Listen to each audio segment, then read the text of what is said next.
maraming salamat po, lalong-lalo na po sa mga nakakapanood ng video ito. Maraming salamat po dahil binigyan mo ng pagkakataon ng sarili mo para tingnan ang napakagandang opportunity. Dalawa lang po pag-uusapan mo natin. Una, pag-uusapan mo natin magandang produkto. Pangalawa, pag-uusapan natin magandang negosyo. Pero siguro mas maganda pag-uusapan muna natin yung magandang produkto. Dahil naniniwala po ako, pag maganda ang produkto, maganda ang negosyo. Pag maganda ang negosyo, maganda ang produkto. Ang maganda po dito sa product na pag-uusapan natin, ang involved health. Kung tatanungin ko po kayo, maganda bang negosyong health? Kung iisipin mo, magandang negosyong health. Pero at the back of your mind, hindi ka sigurado kung magandang health. Sige, tingnan natin. Kung tatanungin ko po kayo, importante ba sa tao ang health? O sobrang importante? Alam mo kung bakit ko tinanong yan? Simple. Pag tinanggal ko ang tao, may health. Pag tinanggal ko naman ang health, may tao. Ngayon uulitin ko, importante ba sa tao ang health? O sobrang importante? Kung sobrang importante sa tao ang health, anong ibig sabihin? Nagiging importante na rin sa tao ang business mo. Dahil ang business mo, health. Since tao po pag-uusapan mo natin, naniniwala po ba kayo na ang tao may katawan? Oo naman. Kung tatanungin ko po kayo, importante ba sa tao ang katawan o sobrang importante? Kung sobrang importante sa tao ang katawan, what if mapabayaan ng tao ang katawan? So ano nangyayari? Nagkakasakit. Pag nagkakasakit ang tao, anong ginagawa? Nagpapadoktor, nagpapacheck up, nagpapagamot. Kung nagpapagamot ang tao, anong binibili? Siyempre, gamot. Ang gamot, gastos hindi. Siyempre, gastos. Pag hindi mo ginasusan, anong mangyayari sa sakit? Siyempre, lalala. Pag lumala ang sakit, anong mangyayari sa katawan? Siyempre, manghihina. Pag nanghina ang katawan, akala ng iba, katawan lang ang nagkakaproblema. Pero hindi na alam, apektado ang trabaho. Pag apektado ang trabaho, apektado ang kita. Pag apektado ang kita, ang pinaka-naapektuhan sa lahat, yung pamilya. Ang pinaka-malupit na naapektuhan pa sa tao, yung pangarap mo. Sabi daw nila, madali raw kitain ng pera pag masipag at matyaga. Opo, tama po, madaling kitain ng pera, basta masipag, matyaga. Pero ito naman sasabihin ko sa'yo, the moment na magkasakit ka, madali rin ubusin ng sakit ang pera mo. Lagi ko po ito sinasabi, anin mo ang limpak-limpak mong salapi kung punong-puno ka naman ng sakit. At ang pinakamahirap po dyan, wala nang ang pera, mahirap na nga, may sakit pa. Yun ang masakit. Since present ang sakit, ano ngayon ang gagawin mo para hindi magkasakit? Simple, wala ka ng choice.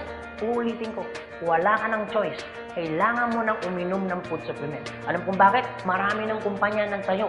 Marami ng pharmaceutical ng tayo. At hindi naman nila i-inventoyin ang mga produktong yan kung hindi kailangan. Bakit? Kasi kailangan mo na talaga. Ngayon, pwede mo sabihin sa akin, teka lang Anthony, food supplement? Gastos yan eh. Opo, gastos nga ang food supplement. Pero ito naman sasabihin ko sa'yo, di bali nang gumastos ako, at least healthy naman ako. Bakit? Pag nakakasakit ka ba, ano bang ininom mo? Di ba gamot? O tanong, gastos hindi. Di ba gastos? Kung ikaw tatanungin ko, anong gusto mo? Gumagastos ka na healthy ka? O gumagastos ka, may sakit ka? Parehas na gastos. Ang malupit mo niyan, every time na gumagastos ka, may sakit ka pa. Komportable ang katawan? Siyempre hindi. Sabihin na natin gumagastos ka dito, at least healthy ka naman. Ang pinakamaganda sa lahat, bukod sa healthy ka na, business mo pa. Dahil business mo pa, kumikita ka pa. Ang pinakamaganda sa lahat, bukod sa healthy ka na, kumikita ka pa. Bukod sa kumikita ka na, healthy ka pa. Ano ngayon ang pakiramdam na bukod sa healthy at kumikita ka na, nakakatulong ka pa? Maganda o napakaganda? O sige, pag-usapan naman natin yung magandang negosyo. Maaaring nagustuhan mo yung product, maaaring bibili ka ng product. Pero ito yung totoo, gagawin mo kayong negosyo. Kasi bakit? Pag business ang pinag-uusapan, hindi naman kasi lahat ng tao business-oriented. Karamihan ng tao is career-oriented. Alam mo kung bakit? Marami kasing tao na pagdating sa business, ang dami niyang perspective. Alam mo isa sa mga perspective ng tao pagdating sa negosyo? Una, wala akong pera. Pwede mo sabihin sa akin, teka lang Anthony, wala naman akong pera. Kanina, nung pinapanood mong video nito, wala kang problema. Pero ngayon, may problema ka na. Ano? Pera. Pangalawa, ang maaaring problema mo, wala akong time. Pwede mo sabihin sa akin, teka lang Anthony, okay yung negosyo kaso nga lang wala akong time. Walang kaso. Pero mayroong mas worse. Wala ka nang time. Wala ka pang pera. Pangatlo, maaaring itong problema mo. Teka lang Anthony, okay yung business. Kaso nga lang, hindi ko yan alam. Hindi ko yan hilig. Hindi ko yan linya. Ew. Pero ito yung totoo. Marami naman tao sa labas na ginagawa niya linya niya, ginagawa niya hilig niya. Pero tanong, kamusta ang buhay? Sabihin na natin, hindi mo to hilig. Sabihin na natin, hindi mo rin niya. Pero ito sasabihin ko, kung ito naman ang magpapabago ng buhay mo, bakit hindi mo siya ninyahin? Pang-apat, maaaring ito isa sa mga problema mo. Teka lang, Anthony, okay ang business. Kaso nga lang, risky yan. Naku, malulugi lang ako. Ang pinakamalupit, hindi mo pa tinatayo yung negosyo mo, feeling mo, lugi ka na. Ang matindi niyan, ano malulugi sa'yo? Eh di ba sabi mo, wala kang pera? Eto tanong, kung problema mo ang pera, problema mo ang oras, problema mo dahil wala kang alam, kasi iniisip mo baka malugi ka, ito sasabihin ko. Hindi lang naman to ang una or pangalawang pagkakataon na pwede kang ma-involve sa business. Kung yan ang problema mo, bakit? Pagdating kayo ng panahon, yan pa rin kayo problema mo. Pag-usapan po natin ang life cycle. Naniniwala ka bang may life cycle? Oo naman, importante po ang life cycle. Kasi po, hindi po magiging balanse ang mundo pag walang life cycle. Isa sa mga dinadaanan ng tao na life cycle, yung pag-aaral. Kung ikaw magkakanak o magkakaanak pa lang, pag-aaralin hindi. Siyempre, pag-aaralin. Kawawa naman yung bata pag hindi natuto, hindi marunong magsulat, hindi marunong magbasa. Pagkatapos mag-aral, anong susunod? Siyempre, gagraduate. Pagkatapos graduate, anong susunod? Siyempre, magtatrabaho. Pero pansinin mo to. Meron po mga tao hindi nakapag-aral, hindi nakagraduate, pero nagtatrabaho. Bakit? Isa sa mga life cycle po na dinadaan ng tao, kailangan po magtrabaho. Etong tanong, gusto niyo po ba habang buhay nagtatrabaho? Siyempre, hindi. Gustuin niyo man po magtrabaho ng 60 to 65 years old, wala na ho kayong choice. Ang sasabihin ng boss mo, you're out. Bakit? Anong tawag po doon? Retire. Pag kayo po ba nag-retire, may pera wala? Siyempre, meron. Anong tawag mo doon? Retirement fee. Dahil ikaw ay nag-retire, ang trabaho, tuloy tigil. Siyempre, tigil. Pag tigil ang trabaho, ang sweldo, tuloy tigil. Siyempre, tigil. Dahil tigil ang trabaho, tigil ang sweldo, ang gastos, tuloy tigil. Siyempre, tuloy. Dahil tuloy ang gastos, ang retirement fee na pinaghirapan mo, maubos hindi. Siyempre, pwedeng maubos. Para hindi maubos ang perang pinaghirapan mo, anong gagawin mo? Maaaring naiisip mo ngayon kung ikaw nakakapanood ng video ito. Maaari at siguradong naiisip mo ngayon, business. Ito tanong. Kung papasok ka ngayon sa business para hindi maubos ang pera mo, teka lang, akala ko ba kanina, iniisip mo, teka lang Anthony, wala akong pera kasi mamumulan ako dyan. Pero sasabihin ko, kung iniisip mo kanina, wala kang puhunan, mamumuhunan ka kasi, eh di ba ganun din dito? Mamumuhunan ka rin? Di ba sabi mo kanina, wala akong time? Kung iniisip mo na wala kang oras, bakit? Pagtungtong mo ng 60, 65, may oras ka ba ba? Sabi mo kanina, wala kang alam. Pero tanong, bakit pagtungtong mo ng 60, may alam ka? Buong buhay mo nagtrabaho, hindi nag-business. Dahil wala kang alam sa business, anong mangyayari sa pera mo? Siyempre, mauubos. Anong sense, nagtrabaho mo ng buong buhay mo, papasok ka sa business, dahil wala kang alam sa business, ang perang pinaghirapan mo, mauubos lang. Kaya marami pong mga tao nagre-retire, pumapasok sa business, still broke pa rin. Alam kung bakit? Kasi wala silang alam sa business. Kung ikaw ang nakakapanood ng video nito, huwag po kayo mag-alala. Kasi bakit? Later pa naman yan. Pero kung tatanungin kita, kung papasok ka lang naman pala sa business, anong gusto mo? Ngayon o later? Alam mo kung bakit ngayon? Simple. Pag ngayon mo ba inaral ang business, ngayon ka nag-decision mag-business, ngayon mo ginawa ang business, ngayon mo matututunan? Yes. Ngayon ka rin kikita? Yes. Pero pag later ka nag-decision mag-business, later mo ginawa ang mag-business, later kang pumasok mag-business, later mo inaral ang business, later mo matututunan? Yes. Later ka rin kikita? Yes. Kung papasok ka sa business, anong gusto mo? Ngayon o later? O sige Anthony, nagustuhan ko yung magandang negosyo, nagustuhan ko rin yung magandang produkto. Pero ito tanong, paano ko siya umpisan? Anong gagawin ko? Paano ako magiging membro ng AIM Global? Ganito po kasi yan. Una po, kailangan nyo pong bumili ng global package. Tanong, magkano naman ang global package? Ang global package po ay 7,980 pesos. Pero teka lang Anthony, mukhang yata ang laki. Opo, malaki po siya kung gastos. Malaki din po siya kung wala kang pera. Pero teka lang, kung negosyo ang pag-uusapan natin, 7,980, malaki o maliit? Alam niyo po, sobrang liit lang po niyan. Maaari pong malaki po ang 7,980 pesos kung hindi mo makikita yung value ng pera mo. So, kung gusto ko po mangyari, ipakita ko po sa inyo kung anong value ng 7,980 pesos mo.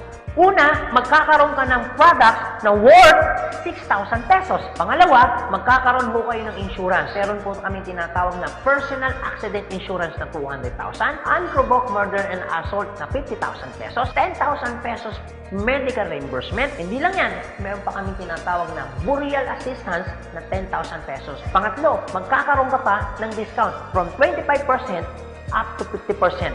lifetime discount. Pang-apat, magkakaroon ka naman ng business kit, brochure, CD na kung saan magagamit mo sa pagninegosyo mo. Pang-lima, magkakaroon po kayo na tinatawag mo namin free medical check-up. CBC, urinalysis, fecalysis, chest x-ray, dental, lahat ng yan kasama po doon sa free medical check-up. Pang-anim, magkakaroon po kayo ng ATM, BDO at China Trust. I suggest po, kung ikaw ngayon ay nasa abroad, mas maganda pong kunin ninyo ang China Trust. Alam niyo kung bakit? This is an international debit card na kung saan po mawi-withdraw ninyo ang pera ninyo na kahit saang bansa. Kung hindi naman po kayo mag-abroad, pwede po kayong kumuha ng BDO. At hindi lang yan, pang-pito, magkakaroon po kayo ng tinatawag ho naming web page. So ano pong advantage ng web page po natin? Magkakaroon ho kayo ng DTC, Distributor Tracking Center, na kung saan mamomonitor nyo lahat ng transaction na nangyayari po sa business ninyo. At hindi lang yan, ang pinakamaganda, yung pang-walo. Meron po kami tinatawag na scholarship program. So, ibig sabihin, pag naging member ka ng AIM Global, automatic, bibigyan ho namin kayo ng scholarship certificate. So, ang maganda po doon, sa scholarship po natin, transferable. Ibig sabihin, kung ikaw yung member, siya hindi member, kahit hindi mo kakilala, pwede niyo po itong i-transfer. At hindi lang ho yan. Ang maganda po sa scholarship po natin, ito po ay wala pong expiration. Kung ngayon ka ng member, bukas o bukas makalawa o 2 to 3 years from now, saka mo palang ginamit yung scholarship po namin o yung certificate po namin, hindi po siya may expire. Pwede nyo pa rin siyang gamitin. So, ang maganda po dun sa scholar certificate po namin, wala ho tayong quota. No hidden agenda. Na pag yung bata po in-enroll mo na, hindi ho kayo obligado na gawin yung negosyo. Nasa sa inyo na lang po kung gagawin yung negosyo, hindi. Basta yung anak niyo po, tuloy-tuloy po yan sa pag-aaral. So, wala ho tayong hidden agenda, no quota. Kahit hindi ho kayo bumili ng product, kahit hindi ho kayo mag-imbita ng tao, kahit hindi nyo po ito gawin. No obligation, no commitment. No hidden agenda. Yan po yung kabuuan ng global package ho natin doon sa perang binitawan mo na 7,980 pesos. Ang tanong, maganda po ba o napakaganda? Sulit o sulit na sulit? Okay, sige, ganito Anthony. Nagustuhan ko yung magandang negosyo. Nagustuhan ko rin yung magandang produkto. Sige, magjo-join na ako. Eto tanong, kung ako pa papasok na ngayon, gagawin ko na yung negosyo. Paano naman ako kikita? Ganito po yan. Una, kikita po kayo sa tinatawag naming retailing. Sa retailing naman po, from 25% up to 50% kikita ka. Kung hilig mong magbenta, aba, bagay na bagay ka dito. Kung hindi ka naman mahilig magbenta, wala din pong kaso. Pangalawa, eto po maganda. Meron po kaming tinatawag na binary income. Sa binary income, dalawa pwede nyo pong pagkakitaan. Una, pwede ko kayong kumita sa tinatawag namin direct referral bonus. Magkano direct referral bonus? 500 pesos. At pangalawa, pwede naman kayo kumita sa tinatawag namin match sales bonus o madalas ang tawag ho namin dyan, pairing bonus. Magkano naman ang pairing bonus? 1,500 pesos. O sige Anthony, mukhang maganda yung binary income na yan. Paano ka pa kikitain yung direct referral bonus na 500 at paano ka naman kikitain yung pairing bonus na 1,500? Okay, ganito po yan. Pag sinabi pong binary, dalawa po yan. It's either ilalagay mo sa kanan o ilalagay mo sa kaliwa. Ang trabaho mo, mag-imbita. Pag ikaw ngayon nag-imbita, at yung inimbita mo ay bumili ng global package, sabi na natin, dalawa yung inimbitahan mo. Yung isa, inimbitahan mo, nilagay mo sa kanan. Yung isa naman, inimbitahan mo, nilagay mo naman sa kaliwa. Pagbili ni A, automatic, meron kang tinatawag na direct referral. Pagbili naman ni B, automatic, may kikitain ka naman na direct referral ng 500 pesos. At hindi lang yan, meron ka pang bonus. Pag may pumasok sa kanan mo at may pumasok sa kaliwa mo, automatic, magpipair po siya. Magkano pong pairing bonus? 1,500 pesos. Basta ang usapan po, every time may papasok sa kaliwa, every time may papasok sa kanan, automatic po, pairing 1,500. Sa tingin mo ba, si A, meron din bang kaliwa? Meron din kanan? Si B, meron din bang kaliwa? Meron din bang kanan? Sa tingin mo ba, ikaw pa ba ang nag-imbita dun sa inimbita ni A and B? Siyempre, hindi na. Eto maganda. Sa labas, no work, no pay. Pero sa amin, yung taong dinala ni A at ni B, automatic, kikita ka pa rin ng pairing bonus. Magkano pairing bonus? 1,500 pesos. Ibig sabihin, dalawa yung pumasok. Magkano po yun? So, ibig sabihin, kikita ka ng 3,000 pesos. No work, pero with pay. Sa tingin niyo po, pagdating po ng panahon, yung grupo po ni A, dadami? Yung grupo naman ni B, nadami? Oo naman. So tanong, may iwasan bang lumaki? Siyempre, hindi. Eh what if, Anthony, may pumasok isa?